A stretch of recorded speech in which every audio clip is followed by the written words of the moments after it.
बच्चों, हम लोग करेंगे question number 11। If the sum of the first n term of an A P is 4n minus n square, यानी sum of n term यानी S n की value इस बार आपको गिवन है। सम ऑफ एन टर्म कितना given है? 4n minus n square, ये आपको गिवन है।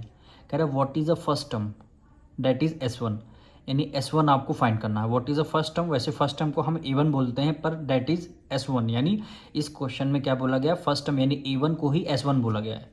तो यहाँ पे ऐसे लिख सकते हैं A1 इक्वल हो जाएगा S1 के, n की जगह हमें 1 रखना है, क्वेश्चन में बोला, यानी first term that is S1 given है question.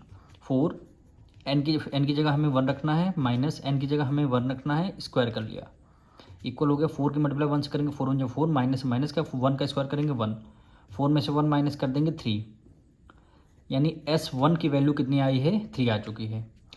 What is the first term that is S1, यानी एक आंसर आपका आ चुका है। S1 की वैल्यू आपको 3 आ चुकी है। कह रहा है what is the sum of first two term, यानी सम किसका बताया? टू टर्म, यानी S2 की वैल्यू आपको बतानी है। तो SN इक्वेशन गिवन है, इसी में से S2 फाइंड कर लेंगे। तो SN कितना हमें गिवन है? 4n माइनस एन स्क्वायर, ये गिवन है। अब आपको क्या निकालना है? S2 निकालना है। तो 4n की वैल्यू आपकी 2 आ जाएगी, माइनस n की जगह आपको 2 रखना है, स्क्वायर कर दिया, यानी S2 इक्वल 4 2 जा कितना हो जाएगा? 8, माइनस माइनस कर दिया, 2 की मल्टीप्लाई 2 से करेंगे, 2 2 जा 4, यानी S2 8 में से 4 माइनस कर देंगे, 4 आ जाएगा। S2 की वैल्यू आपकी 4 आ चुकी है, आपका सेकंड आंसर आ गया। फिर क्वेश्चन में क्या हो रहा है? What is the second term, इस बार आपको सेकंड टर्म बोला गया, यानी A2 आपको फाइंड करना है, क्योंकि यहाँ पे आपको सम नहीं लिखा है। तो A2 आप कैसे फाइंड कर सकते हैं? तो अगर आपको A2 फाइंड करना है, इस क्वेश्चन में क्या करेंगे हम? क्या करते थे? What is the second term, second term आपको करना है, तो आप क्या करेंगे? S2 इस क्वेश्चन में के लिए S2 माइनस S1 करेंगे।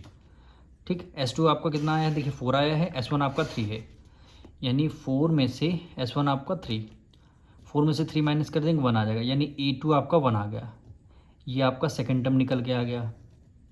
ठीक, सिमिलरली थर्ड टर्म यानी A3 की वैल्यू आपको फाइंड करनी है। क्या फाइंड करना है? A3 की वैल्यू। तो A3 की वैल्यू अगर आपको फाइंड करना है, सबसे पहले D की वैल्यू आपको पता होनी चाहिए। D कैसे निकलता है? A2 minus A1, D A2 minus A1, ऐसे तो D निकल रहा है। D A2 आपका क्या है? देखिए 1 है, माइनस माइनस A1 आपका क्या है? देखिए A1 यानी S1 कितना आया था? 3 आया था, तो हमारा 3 हो जाएगा। D की वैल्यू कितनी आ गई? -2 आ जाएगी। D की वैल्यू हमारी कितनी आ जाएगी? -2 आ जाएगी। ठीक, फिर हम क्या निकालेंगे? अब हम थर्ड टर्म निकाल सकते हैं। थर्ड टर्म यानी A3 की वैल्यू हमें निकालनी है। तो यही इसके बाद हम यहाँ पे कर रहे हैं, यानी A1 equal A1 plus n minus 1 D, हमें क्या निकालना है? A3 निकालना है। A1 आपका कितना आया था? 1 आया था, प्लस n की वैल्यू 3 माइनस 1, D की वैल्यू आपकी -2, यानी A3 प्लस 3 में से 2 माइनस कर देंगे, 2 आ जाएगा। ठीक, फिर आपका ये -2 आ जाएगा।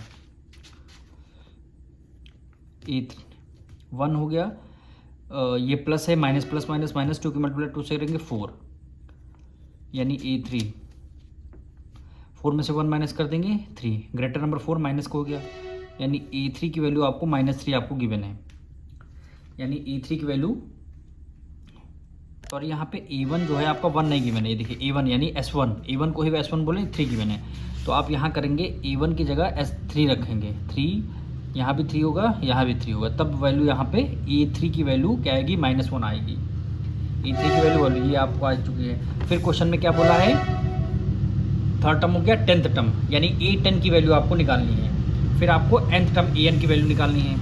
तो इस बार AN की वैल्यू हम A10 निकालेंगे, यानी AN इक्वल हो जाएगा A1 plus n minus 1 D, क्या निकालना है? A10 निकालना है, इक्वल आ जाएगा A1 आपका कितना आया था? 3 आया था, प्लस n की जगह 10 रखेंगे, -1, D की वैल्यू कितनी आएगी? -2 आ चुकी।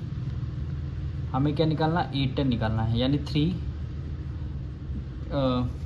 10 में से 1 माइनस कर देंगे 9, ये ब्रैकेट में आपका -2 रहेगा।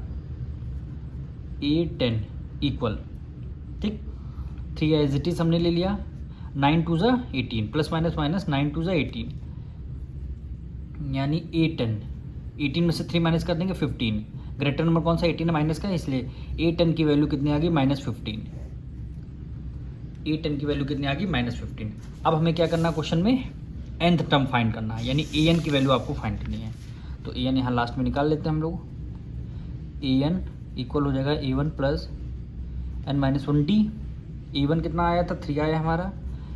n की वैल्यू आपको फाइंड करना है, d गिवन नहीं, और d की वैल्यू -2। तो 3, अब देखिए 2 की मल्टीप्लाई n से करेंगे, 2 1 जा 2 आ जाएगा, यानी 2n। ठीक है, ये प्लस है, माइनस प्लस माइनस माइनस हो जाएगा। और 2 की मल्टीप्लाई 1 से करेंगे, 2 1 जा 2, और ये यहाँ माइनस, ये माइनस, माइनस माइनस क्या होता है, प्लस होता है। अब यानी ए एन कितना आ गया, 3 में 3 भी प्लस का 2 भी प्लस का, यानी 5 -2n।